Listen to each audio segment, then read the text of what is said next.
अगर ये लोग के बेसी सीट आ जाई तो छितर बितर हो जाई महागठबंधन, एक से अच्छा बाकी लोग निकल जाता। उपेंद्र कुशवाहा संतुष्ट नहीं खन और अपना अलग रास्ता बनावे खातिर तैयारी शुरू कर ले बाड़े।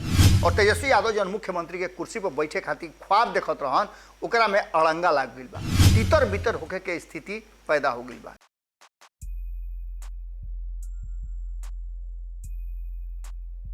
सज गईल बाजार सियासत के अब मोहरा छाटल जाई। सज गईल बाजार सियासत के अब मोहरा छाटल जाई। हिंदू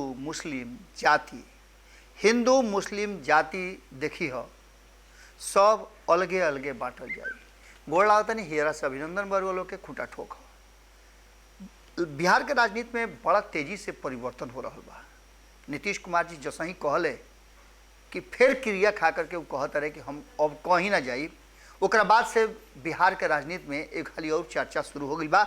और ये चर्चा में कहीं ना कहीं ये बात कहल जा सकेला कि भाजपा जबरदस्त गियर लगा दिलस। एकरा के रुआ ना बैक गियर कह सकिले, ना फ्रंट गियर, ना एक नंबर, ना दू नंबर, एक हनुमान गियर लागल बा। और ये हनुमान गियर कहीं ना कहीं बिहार के राजनीति में एक खाली फिर से सरकार पर भले ही संकट ना होके, लेकिन महागठबंधन पर संकट के बादल मंडरा रहल बा। और महागठबंधन में तितर बितर होके के स्थिति पैदा हो गई बा। एक तरफ जहां उपेंद्र कुशवाहा लगातार हुआ देखता नहीं कि हड़होड़ मचौले बाड़े, ओइजे नीतीश कुमार के खेमा से भी बयानबाजी कम नहीं खे होत। लेकिन एकरा पीछे तनी मनी पीछे जाई तो कौना कारण से भारतीय जनता पार्टी हनुमान गियर लगावता, कौना कारण से कुशवाहा के कहल जाता कि पेंच फंसा देले, और कौना कारण से नीतीश कुमार के क्रिया खाए के पड़ल है। अगला बात आगे बताई। लेकिन ये तीनों के विषय पर अगर हुआ से बात कर जाओ तो कुछ आंकड़ा हमारा लगे बड़ुए कि अचानक से जब नीतीश कुमार 27 जुलाई 2017 के फिर से महागठबंधन छोड़ के भाजपा के खेमा में यानी एनडीए में चल जाता रहन, ओकरा बाद से एनडीए में हड़होड़ मच जाता रहे। कारण कि एनडीए में ओ घड़ी उपेंद्र कुशवाहा रहन जौन कि नीतीश कुमार के कट्टर विरोधी रहन, और जीतन राम मांझी रहन ओकरों से बड़का विरोधी रहन। कारण कि 9 महीना में उनका के मुख्यमंत्री के कुर्सी से नीतीश कुमार उतार दिले रहन। लेकिन एकरा पहले के कहानी अगर बताई तो नीतीश कुमार ये दोनों आदमी खातिर कहीं ना कहीं कुछ कैलहू रहन। ऐसा बात नहीं कि नीतीश कुमार सीधे अले आयलो के बेलगा दिले। नीतीश कुमार जौना तरीका से जीतन राम मांझी के उतना लोग के बीच में से उठा करके मुख्यमंत्री के कुर्सी पर बैठौले, जीतन राम मांझी खातिर कम बात ना रहे। और नीतीश कुमार ही ऐसा करेजा कर सकेले। अब भले नीतीश कुमार खातिर वह कह दी कि वो एक खातिर बनौले रहन कि हम सब करब, उनका के खाली बैठौले रहब, ये सब बात अपना जगह पर सही हो सकेला। लेकिन नीतीश कुमार के करेजा के भी बलिहारी बा कि वो जीतन राम मांझी के बैठा करके और एगो मिसाल कायम कैले। अगर बात उपेंद्र कुशवाहा के कहल जाओ जो लगातार ये बात के कह रहा बड़ा कि हिंसा बखरा लेके जाई, तो कहीं ना कहीं नीतीश कुमार उनको के कम नहीं खन देले। लगातार हुआ सुनले हो कब कि जदयू में जे भी बा और नीतीश कुमार के करीबी लोग बा, बार बार ये बात कह रहा बा कि उपेंद्र कुशवाहा के का ना दियाई। चारों सदन में भेजे वाला नीतीश कुमार, भले ही लोकसभा के चुनाव 2014 में वो जीत के चल गई, लेकिन ओकरा पहले राज्यसभा उनका के भेज करके नीतीश कुमार कोरम पूरा कर दिले रहन। पहला हाली उपेंद्र कुशवाहा विधायक बन के अले, और पहल के हाली में नीतीश कुमार उनका के क्षमता के हिसाब से और इस सोच समझ करके कि पार्टी के और संगठन के बहुत बढ़िया चल हैं, उनका के नेता प्रतिपक्ष बनौले। ये कम सम्मान के बात ना हो सकेला। एकरा अलावे भी बहुत ऐसा समय आई जना घड़ी नीतीश कुमार उनका के सपोर्ट कैले, लेकिन उपेंद्र कुशवाहा जैसा ही नीतीश कुमार बिहार के मुख्यमंत्री बनले, दोनों के बीच में खटपट शुरू हो गई। अब एक खटपट के कारण हुआ जानता नहीं कि महत्वाकांक्षा और अति महत्वाकांक्षा ये दो गो चीज़ बढ़ुए जौन की आदमी के कहीं ना कहीं परेशान कर देला। और खास करके अगर बात होके सियासत के, बात होके सत्ता के, तो निश्चित रूप से ओइजा मायने रखेला। कुर्सी सबके प्रिय बा, और भले ही उपेंद्र कुशवाहा कह देस कि हमारा कोनो कुर्सी ना चाहिए, नीतीश कुमार कह देस कि हमारा कोनो कुर्सी का लालच नहीं है। 2020 में भाजपा हमरा के जबरिया बैठौलस मुख्यमंत्री के कुर्सी पर। जब जबरिया बैठौलस तो आज काहे नहीं रुआ खाली कह दे।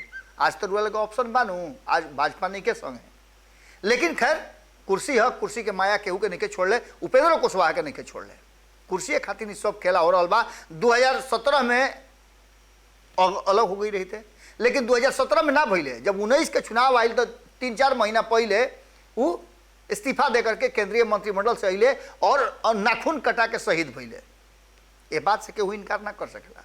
और आयल तो ऐसे रहन कि उनका 3 गो के जगह पर 5 गो सीट मिल जाई, और 5 सीट मिलने के बाद जा करके नरेंद्र मोदी के सामने बैठ करके हुमची हैं। लेकिन ऐसा भइल ना, 0 पर बोल्ड हो गए। और 2020 में ये बात उनका समझ में आ गई रहे। एक साथ साथ उनकर महत्वाकांक्षा भी रहे। तेजस्वी यादव उनका के बहुत कुछ देश, लेकिन ऐसा भइल ना। तेजस्वी यादव के बुझा गई कि भाई अगर ये लोग के बेसी सीट आ जाई तो छितर बितर हो जाई महागठबंधन, एक से अच्छा बाकी लोग निकल जाता, निकल जाओ। लेकिन एक बाद 2005 में जब नीतीश कुमार मुख्यमंत्री बनले, जैसे लालू प्रसाद मुख्यमंत्री बनावे में नीतीश कुमार के बड़ा हाथ रहे, वैसे ही उपेंद्र कुशवाहा के भी कम भूमिका ना रहे। पार्टी के राष्ट्रीय महासचिव रहन, और वो बीच में नीतीश कुमार जब मुख्यमंत्री कुर्सी बैठले तो खटपट शुरू भइल और जल्दी दोनों के अलगाव हो गई। 3 मार्च 2013 के खाली फिर से आपन अलग से पार्टी बना करके बीच में कहाँ कहाँ रहले ये सब रूल जानता नहीं। 2013 में गांधी मैदान के प्राचीर से RLSP के घोषणा कैले। 2013 से लेकर के 2021 तक RLSP रहल। एकरा में रुआ देखनी कि 19 में चुनाव लड़ले, 14 में चुनाव लड़ले, 15 में चुनाव लड़ले और 2020 में भी चुनाव लड़ले। रिजल्ट रुआ लोग के सामने बा। और अब नीतीश कुमार ये बात के समझ करके, चाहे के करा के बुलावली अलग बात बा, लेकिन भारतीय जनता पार्टी के दांव ओहू घड़ी 2020 में लह गई रहे कि सारा महागठबंधन से लेकर के सब तीतर बीतर रहन। और एनडीए में भी चिराग पासवान के अलग भइला से भारतीय जनता पार्टी के फायदा और नीतीश कुमार के घाटा रहे, ये बात सबके हो जानता। नीतीश कुमार के एजो कमजोर करे के कोशिश कल गई और नीतीश कुमार बात अब खुल के कहल रहा। नीतीश कुमार बात क्रिया खा के अब कहले है कि अब हम भाजपा में कबहू न जाई। और ये बात खाली फिर से तेजस्वी यादव के सामने कहले है।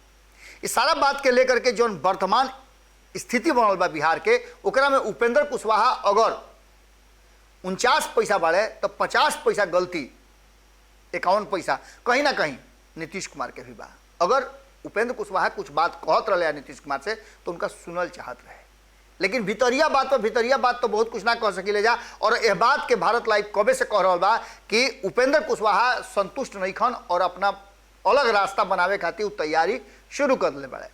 रुआ लोग के सबसे पहले भारत लाइव देखौले रहे बात कि उपेंद्र कुशवाहा के सुगबुगाहट उनका पार्टी के तरफ से, उनका पुरनका लोग के तरफ से शुरू हो गई रहा। और ये बात के भनक लागते लोक समता परिषद कि जैसे ही गठन भइल और सुगबुगाहट शुरू भइल, ओकरा बाद से नीतीश कुमार के एंगल टेढ़ा हो गई और वही घर से उपेंद्र कुशवाहा से दूरी बना ले। उपेंद्र कुशवाहा कहता रहे कि हम उनका से बात कर चाहता नहीं, वो हमरा से बात नहीं करत। और नीतीश कुमार कहता रहे कि जब बात करिए तब हम करे खातिर तैयार बनी। ए बीच में एगो इहो बात भई रहे कि उपेंद्र कुशवाहा कहले कि अकेला में रुआ लोग सबसे बतियाई, कार्यकर्ता के बात सुनी। नीतीश कुमार एक शुरुआत कैले रहन, लेकिन मामला सझुराए के जगह पर अझुरा गई। कई लोग जो उपेंद्र कुशवाहा के साथ जुड़ल बाड़े, उनका कहना बा कि कहीं ना कहीं कुर्नी के चुनाव पूरी तरह से दोनों के बीच खंडन कर दिलस। और यह बीच में नीतीश कुमार से सवाल पूछ करके उपेंद्र कुशवाहा के और खिसिया दिले कि पार्टी के विलय हुई, पार्टी में कहे नहीं खतु मुख्यमंत्री के चेहरा अपना में से बतावत, उन्हें कहे बतावत। इस सब बात के लेकर के दोनों के बीच में झमेला भइल। और ये झमेला आज एजा तक ले आ गई बा कि कहीं ना कहीं नीतीश कुमार के खाली फिर से क्रिया खाए के पड़ल। लेकिन इस सब बात से कहीं ना कहीं तेजस्वी यादव सचेत हो गई बड़े।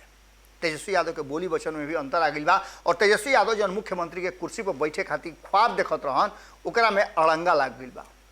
उपेंद्र कुशवाहा पहले ही अड़ंगा लगा दिले रहन कि 2025 में नाम घोषित अभी ना हुई।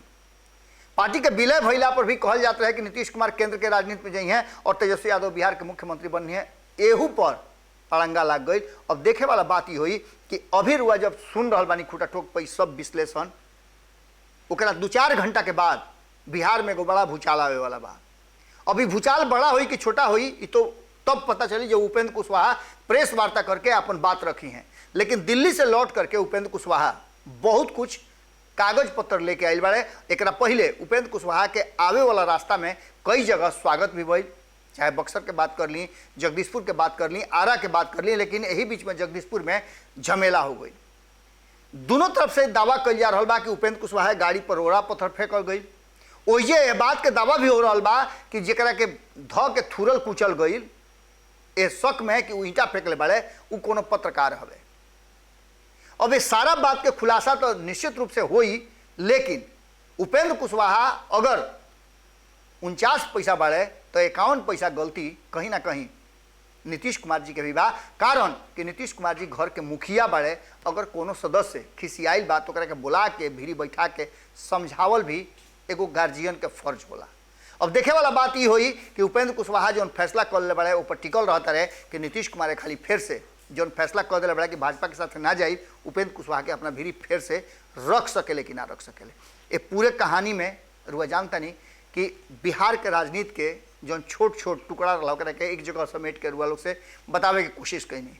आज रुआ लोग से एजे विदा लेब ये उम्मीद के साथ कि उपेंद्र कुशवाहा, नीतीश कुमार और बाकी के जे लोग भी बा, बिहार के सरकार चलावे वाला जे भी मुखिया बाड़ा, उस सारा लोग मिल करके बिहार के विकास के रथ पर ले जाओ लोग, ना कि आपसी झमेला में बिहार के नुकसान होके। फिर कल भेंट कोई गोड़ लागत।